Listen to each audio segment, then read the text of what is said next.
தேவனை துதிக்கிறதுக்கு நீங்க பயப்படாது. தேவனை துதிக்கிறதுக்கு யார் பயன்படுத்தினாலும் பயன்படுத்தினாலும் பயப்படாதுங்க. ஆண்டவர் இந்த தேவத்தும் அனுப்பிடுவார்.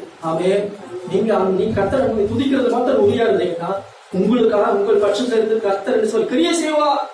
ஹல்லேலூயா. சோத்திரம். முழங்கால் படிட்டு அவன் ஸ்தோத்திரம் செலுத்தினான். வேதம் சொல்கிறது சிங்கத்துக்கு மேல தூக்கி போடப்பட்ட அம்பதான். ஆனால் தேவன் தன்னுடைய தூதனை அனுப்பி சிங்கங்கள் வாயிலா பண்ணிட்டாரு, கட்டி போட்டார். நீங்க துதிப்பதில் உறுதியா இருந்தீங்கன்னா, கர்த்தரை தேடுவதில் உறுதியா இருந்தீங்கன்னா, உங்களுக்கு விரோதமா எழும்புகிற எல்லா ஆயுதங்களையும் அவர் வாய்க்காமல் பண்ணி விடுவார். எழும்புகிற எல்லா ஆயுதங்களையும் வாய்க்காமல் போய் சோத்திரம். இந்த தானியனுடைய சூழ்நிலை பார்க்கும் பொழுது தினம் 3 வேலை தேடுகிற ஒரு தானியல். ஆனா சூழ்நிலையை பார்க்கும் பொழுது தேவன் கைவிட்டு விட்டாரோ நம்ம என்ன நினைப்போம்?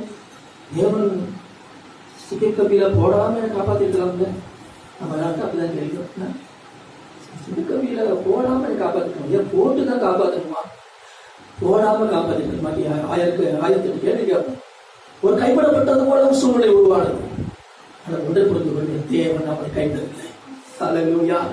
சோத்திரம். எல்லா தீமையும் விலகி காத்து கொண்டார். சோத்திரம். நன்மை அவனை தேடி வந்தது. தானியேல் காரியம் ஜெயமாயிருந்தது. ஹல்லேலூயா. ஒருவேளை நீங்க நினைக்கலாம், என் வாழ்க்கையில வியாதி வந்துருச்சுங்க, என் வாழ்க்கையில பலவீனம் வந்து விட்டது, என் வாழ்க்கையில் எப்படிப்பட்ட காரியங்கள் நடந்து விட்டது, ஏதை இப்படி செய்யாமல் இருந்திருக்கலாம்ல என்று நம்ம அனைத்து கேள்வி கேட்டுக்கொண்டிருக்கலாம். ஆனால் ஒன்று நிறுத்திக் கொள்ளுங்கள், தேவனை தேடுவதை விட்டு விடாதே. தேவனை தொடர்ந்து தேடு. தேவன் தம்முடைய தூதரை அனுப்பி உனக்கு எதிராக இருக்கிற ஆயுதங்களை அவர் கட்டி போட வல்லவராக இருக்கிறார். வியாதி அவர் கட்டி போட்டு விடுவார். வியாதி ஒன்றும் செய்ய முடியாது. சுவாசிக்கிறீங்களா? சிங்கங்கள் வாயை கட்டி போட்டவர்கள் வியாதி கட்டி போட முடியாதா? உங்கள் பலவீனங்களை அவர் கட்டி போட்டு விடுவா.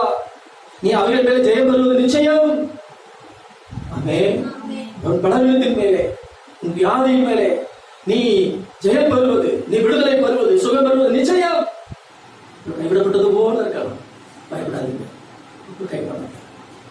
ஹல்லேலூயா. சொல்லும்போது காத்திருப்பாங்க. கழுகு குஞ்சுகளை பார்க்க கற்றுக் கொடுக்கும் பொழுது குஞ்சு இந்த கூட்டுல இருந்து ஒவ்வொரு நேரமும் தாய் கழுகு ஆகாரத்தை கொடுக்கும்போது சுகமா தான் இருந்துச்சு. ஆனா இப்ப அது பறக்க கற்றுக் கொடுப்பதற்காக கொஞ்சம் வெளியே கொண்டு போடும். ஆகாயத்தையே தூக்கி விட்டு அப்படியே தள்ளி விலகி போயிடும். கீழே விழுவது போல அப்படியே இறங்கி வரும்போது வேகமா வந்து